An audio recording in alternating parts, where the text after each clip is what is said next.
حضرت ابوبکر صدیق رضی اللہ عنہ پر اللہ کا ڈر۔ حضرت ابوبکر صدیق رضی اللہ عنہ جو بے اجماع اہل سنت انبیاء کے علاوہ تمام دنیا کے آدمیوں سے افضل ہیں، اور ان کا جنتی ہونا یقینی ہے کہ خود حضور اقدس صلی اللہ علیہ وسلم نے ان کو جنتی ہونے کی بشارت دی، بلکہ جنتیوں کی ایک جماعت کا سردار بتایا، اور جنت کے سب دروازوں سے ان کی پکار اور بلاوے کی خوشخبری دی، اور یہ بھی فرمایا کہ میری امت میں سب سے پہلے ابوبکر رضی اللہ عنہ جنت میں داخل ہوں گے۔ اس سب کے باوجود فرمایا کرتے کہ کاش میں کوئی درخت ہوتا جو کاٹ دیا جاتا، کبھی فرماتے کاش میں کوئی گھاس ہوتا کہ جانور اس کو کھا لیتے، کبھی فرماتے کاش میں کسی مومن کے بدن کا بال ہوتا۔ ایک مرتبہ ایک باغ میں تشریف لے گئے اور ایک جانور کو بیٹھا ہوا دیکھ کر ٹھنڈا سانس بھرا اور فرمایا تو کس قدر لطف میں ہے کہ کھاتا ہے، پیتا ہے، درختوں کے سائے میں پھرتا ہے، اور آخرت میں تجھ پر کوئی حساب کتاب نہیں، کاش ابوبکر رضی اللہ عنہ بھی تجھ جیسا ہوتا۔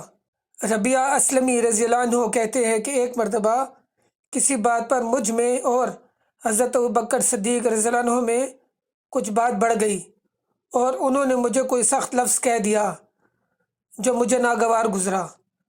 فوراً ان کو خیال ہوا، مجھ سے فرمایا تو بھی مجھے کہہ دے تاکہ بدلہ ہو جائے۔ میں نے کہنے سے انکار کیا تو انہوں نے فرمایا کہ یا تو کہہ لو ورنہ میں حضور صلی اللہ علیہ وسلم سے جا کر عرض کروں گا۔ میں نے اس پر بھی جوابی لفظ کہنے سے انکار کیا۔ وہ تو اٹھ کر چلے گئے۔ بنو اسلم کے کچھ لوگ آئے اور کہنے لگے کہ یہ بھی اچھی بات ہے کہ خود ہی زیادتی کی اور خود ہی الٹی حضور صلی اللہ علیہ وسلم سے شکایت کریں۔ میں نے کہا تم جانتے بھی ہو یہ کون ہیں؟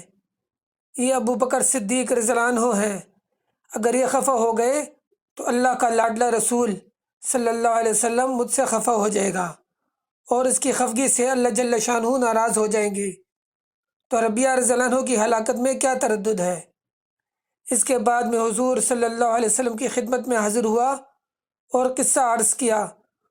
حضور صلی اللہ علیہ وسلم نے فرمایا کہ ٹھیک ہے، تجھے جواب میں اور بدلے میں کہنا نہیں چاہیے، البتہ اس کے بدلے میں یوں کہہ کہ اے ابوبکر رضی اللہ عنہ اللہ تمہیں معاف فرمائے۔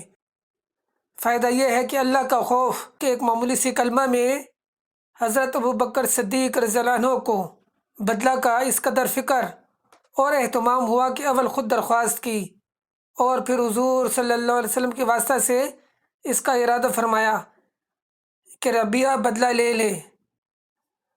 آج ہم سینکڑوں باتیں ایک دوسرے کو کہہ دیتے ہیں، اس کا خیال بھی نہیں ہوتا کہ اس کا آخرت میں بدلہ بھی لیا جائے گا یا حساب کتاب بھی ہوگا۔